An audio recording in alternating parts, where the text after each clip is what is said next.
दोस्तों नमस्कार, ये है मार्गदर्शन फॉर सिविल सर्विसेज। मैं अनुराग चौधरी।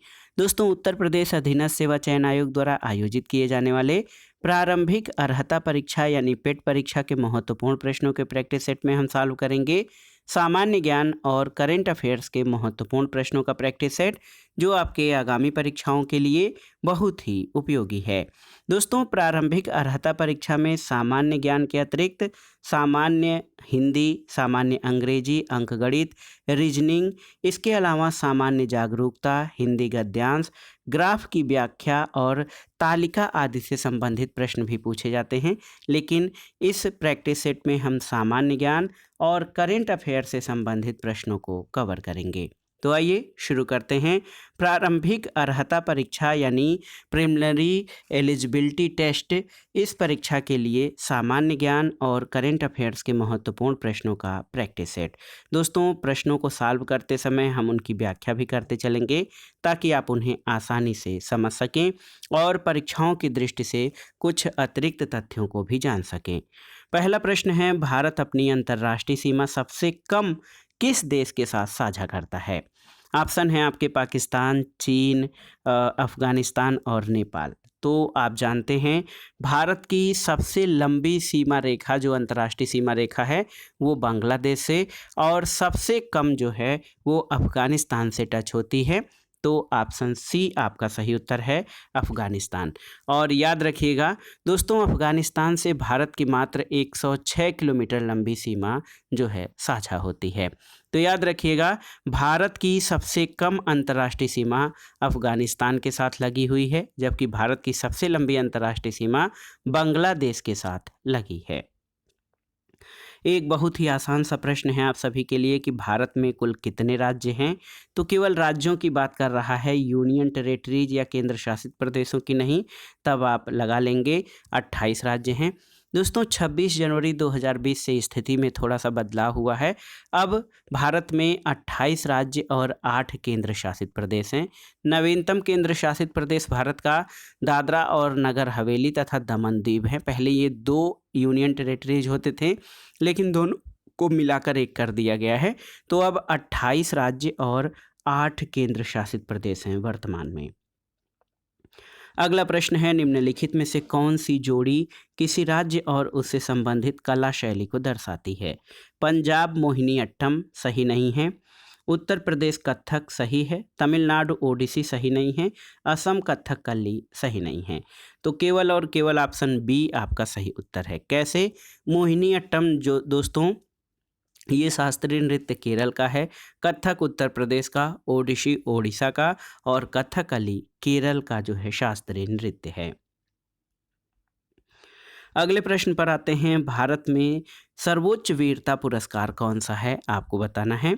तो यहाँ पर ऑप्शन परमवीर चक्र है, यही जो है भारत का सर्वोच्च वीरता पुरस्कार है। दोस्तों परमवीर चक्र भारत का सर्वोच्च सैन्य अलंकरण है, जो दुश्मनों की उपस्थिति में उच्च कोटि की शूरवीरता और त्याग के लिए दिया जाता है।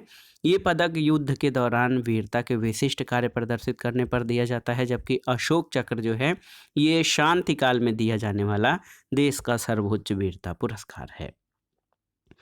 अगला प्रश्न है, अंतर्राष्ट्रीय पर्वतीय दिवस किस तिथि को मनाया जाता है? 11 दिसंबर, 13 जनवरी, 14 नवंबर या 2 अक्टूबर? तो सही उत्तर है 11 दिसंबर। यहाँ पर ऑप्शन ए आपका सही उत्तर है।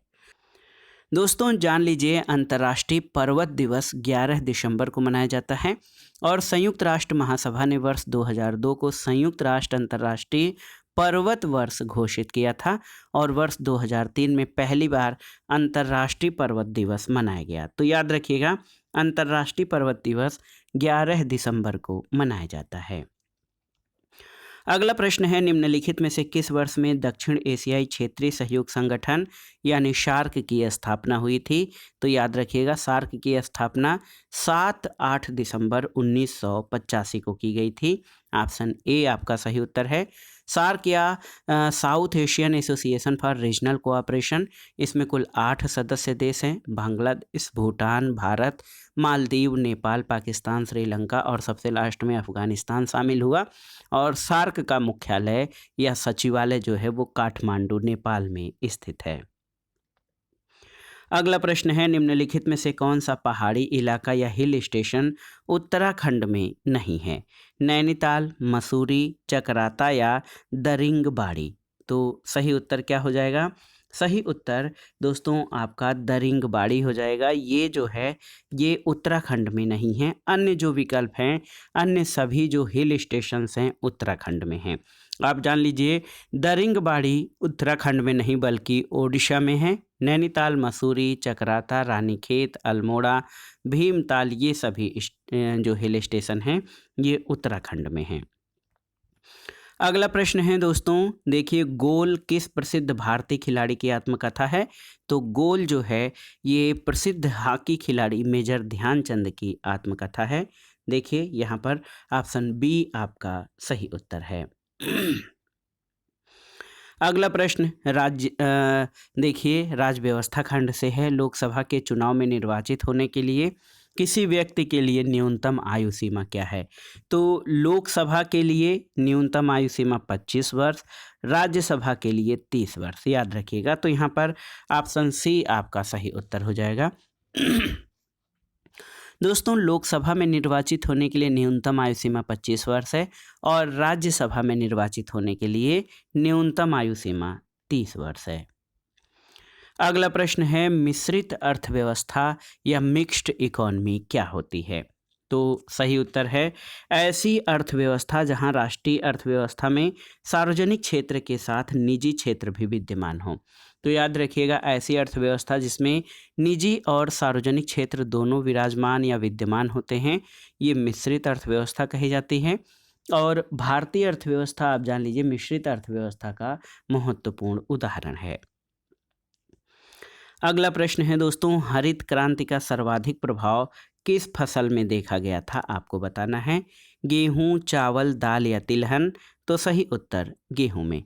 दोस्तों, भारत में हरित क्रांति का प्रारंभ जो है 1960 के दशक में हुआ माना जाता है और हरित क्रांति के बाद भारत ने सर्वाधिक प्रगति गेहूं के उत्पादन में की है। गेहूं के बाद हरित क्रांति का सर्वाधिक प्रभाव चावल की उपज पर देखा गया है। अगला प्रश्न आसान सा है। प्रश्न संख्या 12 है कि भारतीय रिजर्व बैंक का राष्ट्रीयकरण किस वर्ष किया गया था? तो भारतीय रिजर्व बैंक का राष्ट्रीयकरण 1949 में किया गया था। और किस तिथि को? तो 1 जनवरी 1949 को भारतीय रिजर्व बैंक का राष्ट्रीयकरण किया गया था। और आपकी जानकारी के लिए बता दें कि भारतीय रिजर्व बैंक भारत का केंद्रीय बैंक है। इसकी स्थापना 1 अप्रैल 1935 को की गई थी। याद रखिएगा। अगला प्रश्न है दोस्तों, काली क्रांति या ब्लैक रिवॉल्यूशन का संबंध किससे है? तो काली क्रांति का संबंध दोस्तों कच्चा तेल उत्पादन से है। ऑप्शन सी आपका सही उत्तर है। याद रखिएगा। दोस्तों, यहाँ पर देखिए, मत्स्य उत्पादन नीली क्रांति है। कोयला उत्पादन कौन सा है? कोयला उत्पादन के लिए तो कोई नहीं ऐसे आया है। और देखिए, सरसों उत्पादन के लिए जो है पीली क्रांति है। तिलहन या सरसों उत्पादन के लिए पीली क्रांति है। दुग्ध उत्पादन श्वेत क्रांति, कच्चा तेल काली क्रांति, खाद्यान्न उत्पादन हरित क्रांति, मत्स्य उत्पादन नीली क्रांति और टमाटर और मांस उत्पादन ये लाल क्रांति है। अगला प्रश्न है दोस्तों, योजना आयोग के स्थान पर नीति आयोग का गठन कब हुआ? तो ये तिथि तो आप याद रखिएगा। योजना आयोग जो प्लानिंग कमीशन था दोस्तों, उसके स्थान पर नीति आयोग की स्थापना 1 जनवरी 2015 को की गई है। ऑप्शन ए आपका सही उत्तर है।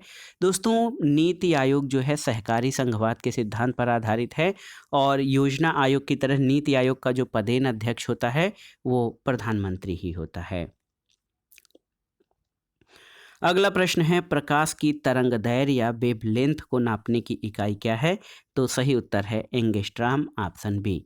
दोस्तों, प्रकाश की तरंगदैर्घ्य मापन की इकाई एंगस्ट्राम होती है और एक एंगस्ट्राम 10⁻⁻10 मीटर। एंगस्ट्राम ऐसे लिखा जाता है 10⁻⁻10 मीटर के बराबर होता है और ये प्रकाश के तरंगदैर्घ्य मापन की इकाई है।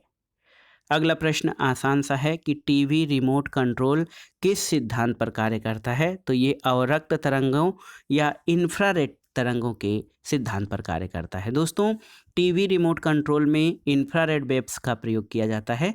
ये तरंगें लंबी तरंग दैर्ध्य वाली होती हैं जो कि रिमोट में लगे प्रकाश उत्सर्जक डायोड के द्वारा उत्पन्न की जाती हैं और अवरक्त तरंगें अदृश्य होने के कारण रिमोट का प्रयोग करते समय दिखाई नहीं देती हैं। अगला प्रश्न है, विटामिन ए को किस नाम से भी जाना जाता है? थायमिन, राइबोफ्लेविन, रेटिनॉल या कैल्सिफेरॉल? तो सही उत्तर आपका ऑप्शन सी हो जाएगा, रेटिनॉल। विटामिन ए को रेटिनॉल के नाम से जाना जाता है। शरीर में इसकी कमी से नाइट ब्लाइंडनेस या रतौंधी बीमारी हो जाती है जो कि आंखों की बीमारी है। और विटामिन ए के प्रमुख स्रोत हरी सब्जियां, गाजर, मछली का तेल इत्यादि है। अगला प्रश्न है, निम्नलिखित में से कौन सी धातु हथेली पर रखने पर गलने लगेगी? गैलियम, जस्ता, कैल्शियम या मैग्नीशियम में से? तो उत्तर है गैलियम। यहाँ पर देखिए ऑप्शन ए आपका सही उत्तर हो जाएगा। गैलियम दोस्तों, इसका जो प्रदर्शक सूत्र होता है Ga होता है। इसका परमाणु क्रमांक 31 है। ये शुद्ध अवस्था में मुलायम और चमकदार होता है। ये साधारण तापमान पर यानी हथेली पर रखने पर पिघल जाता है और इसका प्रयोग अर्धचालकों के रूप में भी होता है। अगला प्रश्न है, यूरिया का रासायनिक सूत्र क्या है? तो NH2CONH2। देखिए, NH2CONH2 जो है यूरिया का रासायनिक सूत्र है। यहाँ पर इसको NH2 का ट्वाइस CO इस रूप में भी लिखा जा सकता है। दोस्तों, यूरिया एक कार्बनिक यौगिक है और इसका सूत्र NH2CONH2 होता है। ये एक रंगहीन, गंधहीन, सफ़ेद, रवेदार, जहरीला ठोस पदार्थ है। ये स्तनपायी और सरीसृप प्राणियों के मूत्र में पाया जाता है। बड़े पैमाने पर यूरिया का उत्पादन द्रव अमोनिया और द्रव कार्बन डाइऑक्साइड की प्रतिक्रिया से होता है। यूरिया का उपयोग मिट्टी की उर्वरा शक्ति और पौधों के लिए आवश्यक नाइट्रोजन की पूर्ति के लिए किया जाता है। और आप जान लीजिए, प्रयोगशाला में बनाया गया ये पहला कार्बनिक यौगिक है। इसको कार्बामाइड भी कहा जाता है। अगला प्रश्न है, भारतीय संविधान में मौलिक अधिकारों की अवधारणा को किस देश के संविधान से लिया गया है? तो आप जानते हैं, संयुक्त राज्य अमेरिका के संविधान से। दोस्तों, भारतीय संविधान में जो फंडामेंटल राइट्स हैं, ये संयुक्त राज्य अमेरिका के संविधान से इनकी अवधारणा ली गई है। भारतीय संविधान के भाग 3 में अनुच्छेद 12 से 35 तक में मूल अधिकारों का वर्णन किया गया है। अगला प्रश्न है, कौन से संविधान से राज्य के नीति निर्देशक तत्व अपनाए गए हैं? अमेरिकी संविधान, ब्रिटिश संविधान, आयरिश या फिर फ्रांसीसी? तो सही उत्तर आपका हो जाएगा आयरिश संविधान यानी आयरलैंड के संविधान से। दोस्तों, भारतीय संविधान के राज्य के नीति निर्देशक तत्व जो हैं, ये आयरलैंड के संविधान से अपनाए गए हैं, जबकि मूल अधिकार संयुक्त राज्य अमेरिका से। समवर्ती सूची का प्रावधान ऑस्ट्रेलिया के संविधान से। संघ और राज्य संबंध कनाडा और आपातकालीन उपबंध जर्मनी के संविधान से ग्रहण किए गए हैं। अगला प्रश्न है, भारत का संविधान दिवस कब मनाया जाता है? देखिए, 26 जनवरी, 23 जून, 15 अगस्त या 26 नवंबर को? तो उत्तर है 26 नवंबर। क्यों? तो आप जान लीजिए, भारत का संविधान दिवस प्रतिवर्ष 26 नवंबर को मनाया जाता है क्योंकि इसी तिथि को 26 नवंबर 1949 को भारतीय संविधान बनकर तैयार हुआ था और इस दिन इसे संविधान सभा द्वारा अंगीकृत, अधिनियमित और आत्मार्पित किया गया था। 26 नवंबर 1949 के दिन नागरिकता, अस्थायी संसद, अस्थायी और संक्रमणकालीन उपबंध लागू किए गए थे, लेकिन भारतीय संविधान को पूर्ण रूप से 26 जनवरी 1950 को लागू किया गया था। तो 26 नवंबर को भारत का संविधान दिवस मनाया जाता है। अगला प्रश्न है कि यह निर्णय लेने का अधिकार किसको है कि बिल मुद्रा बिल है अथवा नहीं, यानी मनी बिल है अथवा नहीं? ऑप्शन है लोकसभा अध्यक्ष, प्रधानमंत्री, राष्ट्रपति और वित्त मंत्री। तो सही उत्तर क्या है? आसान सा प्रश्न है आप सभी के लिए। ये अधिकार की कोई भी बिल जो है, कोई भी विधेयक, धन विधेयक है अथवा नहीं, तो ये लोकसभा अध्यक्ष का कार्य है। आप जान लीजिए, इसका अधिकार लोकसभा अध्यक्ष या स्पीकर को होता है। भारतीय संविधान के अनुच्छेद 110(3) के अंतर्गत कोई विधेयक धन विधेयक है अथवा नहीं, इसके निर्णय लेने का अधिकार लोकसभा अध्यक्ष को है। अगला प्रश्न, भारत में स्थापित होने वाला पहला उच्च न्यायालय कौन सा है? मद्रास, बॉम्बे, दिल्ली या कलकत्ता? आपको बताना है। तो सही उत्तर है कलकत्ता उच्च न्यायालय भारत में स्थापित होने वाला पहला उच्च न्यायालय है। ऑप्शन डी आपका सही उत्तर हो जाएगा। दोस्तों 1 जुलाई 1862 को इसकी स्थापना जो है की गई थी और इसका अधिकार क्षेत्र पश्चिम बंगाल और अंडमान निकोबार द्वीप समूह तक है। भारत छोड़ो आंदोलन के समय इंग्लैंड के प्रधानमंत्री कौन थे? तो आसान सा प्रश्न है, हम सभी स्वतंत्रता आंदोलन जब पढ़ते हैं तो इसमें जानते हैं कि भारत छोड़ो आंदोलन के समय जो है 1940 से 45 तक इंग्लैंड के प्रधानमंत्री विंस्टन चर्चिल थे। ऑप्शन बी आपका सही उत्तर है। और भारत की स्वतंत्रता के समय भी पूछता है कि कौन प्रधानमंत्री थे ब्रिटेन के, तो वो आप कमेंट बॉक्स में बताइएगा। आसान सा प्रश्न है। अगला प्रश्न है, भारतीय राष्ट्रीय कांग्रेस की प्रथम महिला अध्यक्ष कौन थी? सरोजनी नायडू, विजय लक्ष्मी पंडित, एनी बेसेंट या कादम्बनी गांगुली? तो सही उत्तर है दोस्तों, भारतीय राष्ट्रीय कांग्रेस की प्रथम महिला अध्यक्ष एनी बेसेंट थी। ऑप्शन सी आपका सही उत्तर है। और एनी बेसेंट ने किस कांग्रेस अधिवेशन की अध्यक्षता की थी? तो ये था 32वां अधिवेशन, 26 से 29 दिसंबर 1917 में कलकत्ता में हुआ था। 1917 में कलकत्ता में आयोजित जो कांग्रेस अधिवेशन था उसकी अध्यक्षता एनी बेसेंट के द्वारा की गई थी। सरोजनी नायडू को 1925 में कांग्रेस अध्यक्ष चुना गया था और ये 40वां अधिवेशन था। कांग्रेस की प्रथम भारतीय महिला अध्यक्ष श्रीमती सरोजनी नायडू हैं। अगला प्रश्न है, खिलाफत समिति का गठन कहाँ और कब हुआ था? बॉम्बे मार्च 1919 में, कलकत्ता में जून 1920 में, कलकत्ता में मार्च 1919 में या फिर बॉम्बे में मई 1920 में? सही उत्तर हो जाएगा बॉम्बे में मार्च 1919 में खिलाफत कमेटी का गठन हुआ था। दोस्तों ये महत्वपूर्ण प्रश्न है। खिलाफत समिति का गठन मार्च 1919 में बॉम्बे में किया गया था। खिलाफत आंदोलन प्रारंभ करने का श्रेय मुख्यतः अली बंधुओं शौकत अली और मोहम्मद अली को दिया जाता है। अगला प्रश्न भी आधुनिक भारत के इतिहास से है कि मुजफ्फरपुर में किंग्सफोर्ड की हत्या का प्रयास कब किया गया?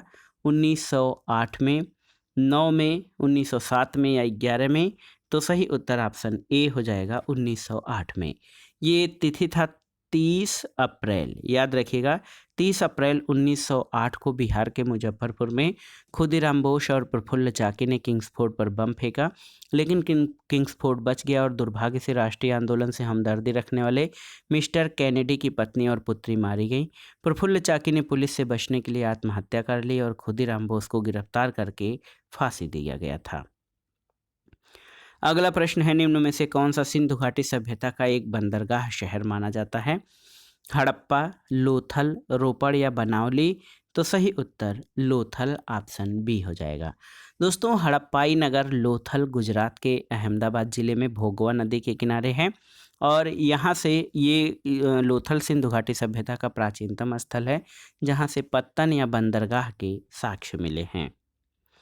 अगला प्रश्न है, जैन दर्शन के अनुसार जिन शब्द का अर्थ क्या है? भगवान, विजेता, जंजीर से मुक्त या योग्य?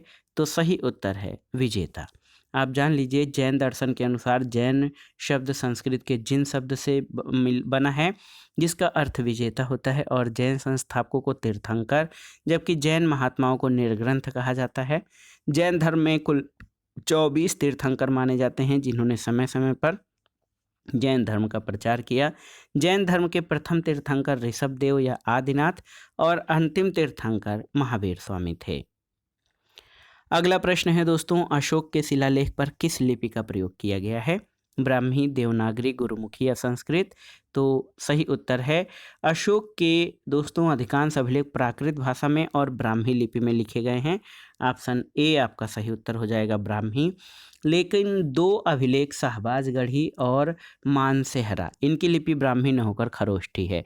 तक्षशिला से अरामेइक लिपि में लिखा गया एक भग्न अभिलेख सरेकुनाम नामक स्थान से जो है ग्रीक तथा आरामेइक लिपियों में लिखा गया द्विभाषिक ग्रीक और आरामेइक भाषा अभिलेख और लंघमान नामक स्थान से आरामेइक लिपि में लिखा गया अशोक का अभिलेख प्राप्त हुआ है। लेकिन अधिकतर अभिलेख जो है ब्राह्मी लिपि में मिले हैं। अगला प्रश्न है, किस मुगल शहजादे ने 1657 में उपनिषदों का फारसी में अनुवाद किया था? तो सही उत्तर है दारा शिकोह, ऑप्शन डी आपका सही उत्तर हो जाएगा। दारा शिकोह बहुत ही योग्य था। उसने 1657 में उपनिषदों का फारसी में अनुवाद सिर अकबर नाम से किया। इसकी रचना शाहजहां के काल में हुई थी। और मज्म उल बहरीन यानी दो समुद्रों का संगम पुस्तक का लेखक भी दारा शिकोह था।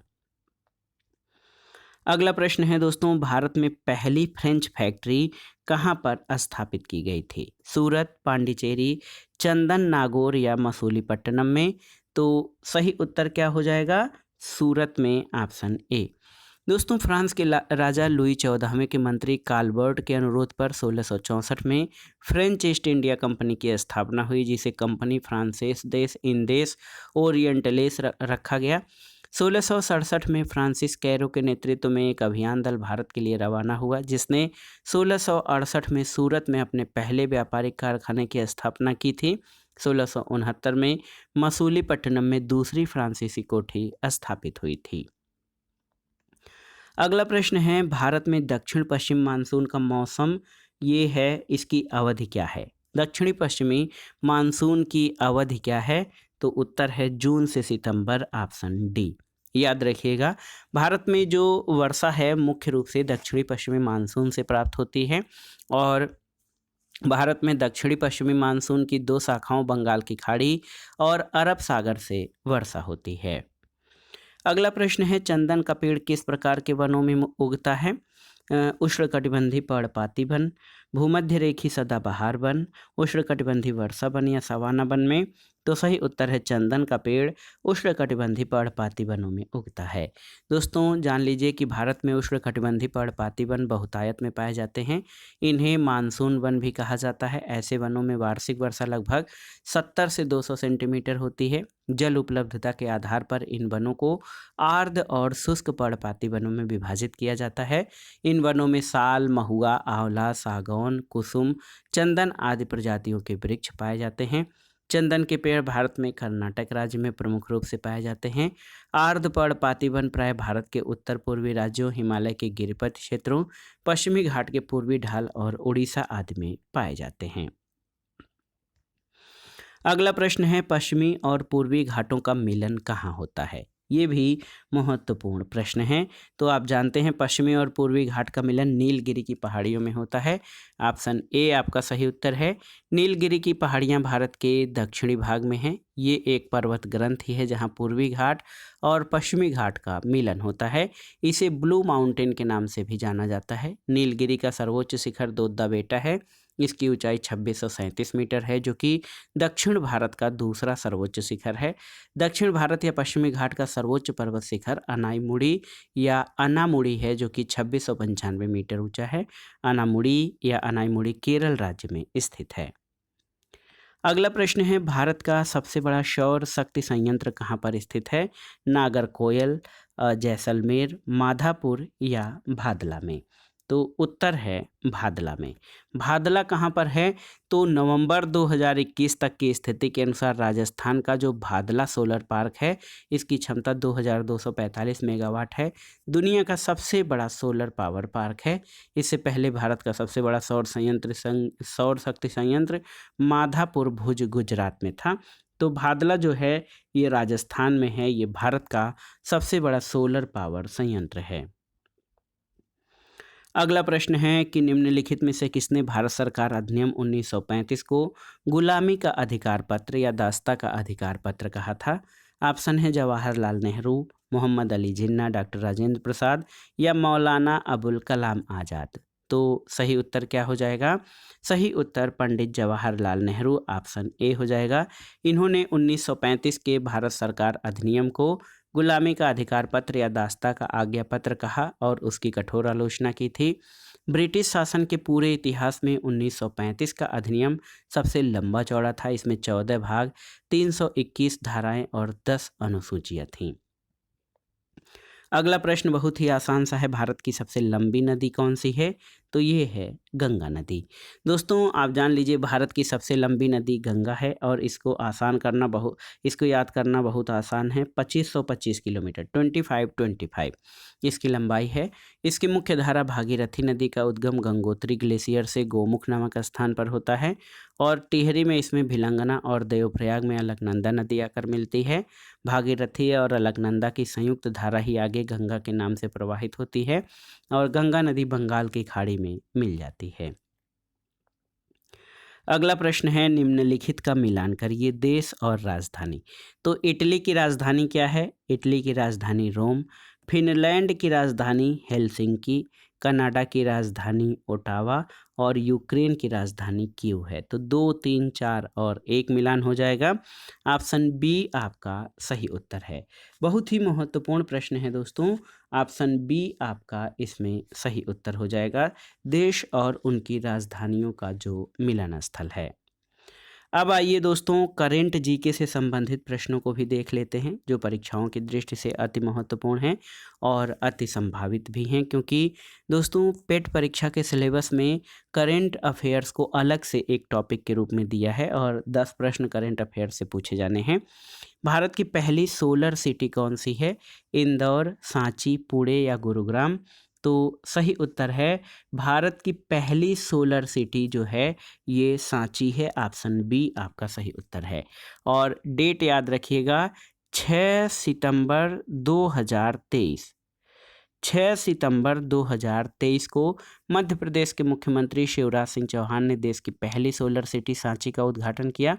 सांची सोलर सिटी में सालाना लगभग 13,747 टन कार्बन डाइऑक्साइड उत्सर्जन कम होगा, जो 2 लाख से अधिक वयस्क पेड़ों की क्षमता के बराबर है।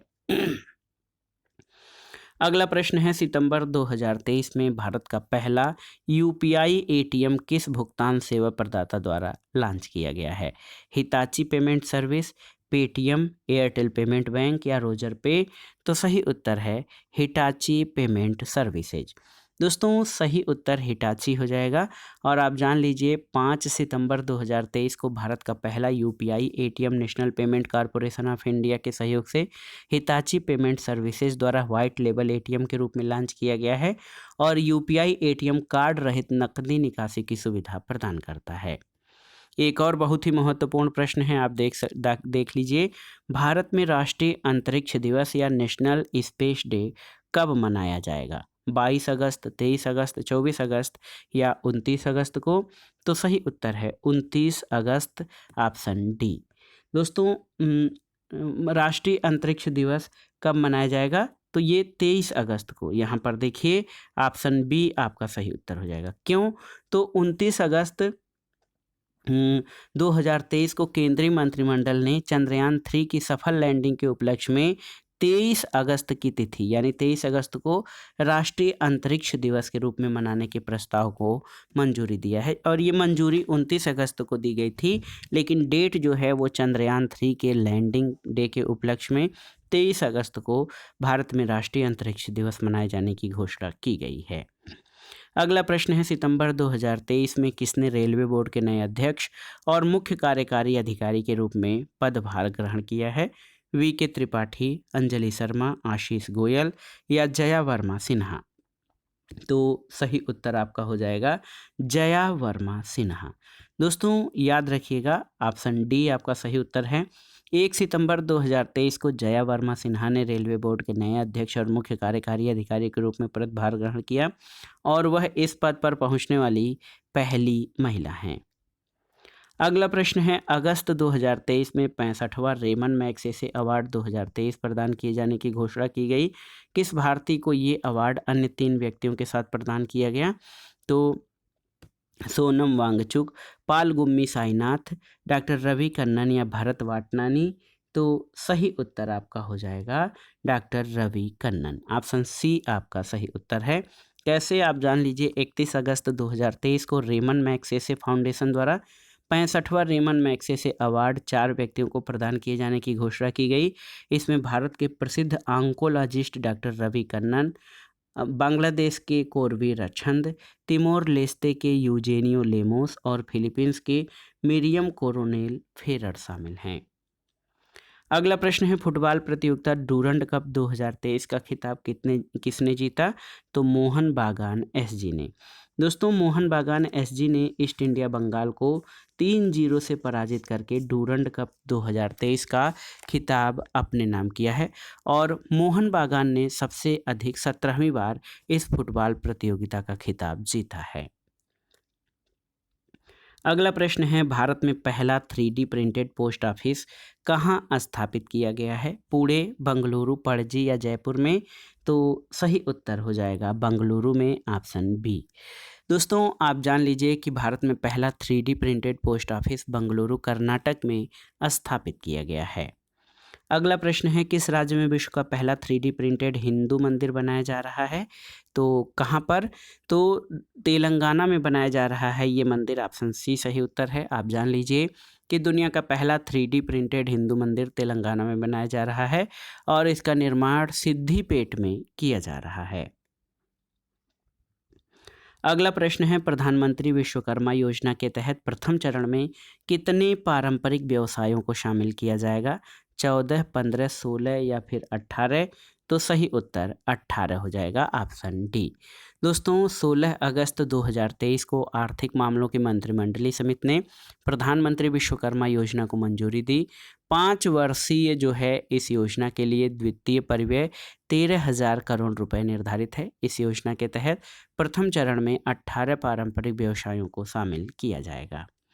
अगला प्रश्न और करंट अफेयर से संबंधित जो महत्वपूर्ण प्रश्न हैं इनका लास्ट क्वेश्चन है हरिहरपुर संगीत विश्वविद्यालय उत्तर प्रदेश के किस जिले में बनाया जा रहा है? जौनपुर, आजमगढ़, आगरा या मऊ में? तो सही उत्तर आजमगढ़, ऑप्शन बी। दोस्तों हरिहरपुर संगीत विश्वविद्यालय उत्तर प्रदेश के आजमगढ़ जनपद में बनाया जा रहा है। 7 अप्रैल 2023 को केंद्रीय गृह और सहकारिता मंत्री अमित शाह ने इस संगीत विश्वविद्यालय का शिलान्यास किया था। तो दोस्तों ये था आज का वीडियो। उत्तर प्रदेश अधीनस्थ सेवा चयन आयोग द्वारा आयोजित किए जाने वाले प्रिलिमिनरी एलिजिबिलिटी टेस्ट यानी प्रारंभिक अर्हता परीक्षा के सामान्य ज्ञान और करेंट अफेयर से संबंधित महत्वपूर्ण प्रश्नों का प्रैक्टिस सेट जो आपके आगामी परीक्षाओं के लिए बहुत ही उपयोगी है। आप इन प्रश्नों को तैयार कर लीजिएगा। वीडियो आपको कैसा लगा हमें कमेंट बॉक्स में ज़रूर बताइएगा। वीडियो को लाइक करें, शेयर करें और इस चैनल मार्गदर्शन फॉर सिविल सर्विसेज को सब्सक्राइब करें। वीडियो देखने के लिए धन्यवाद दोस्तों। नमस्कार।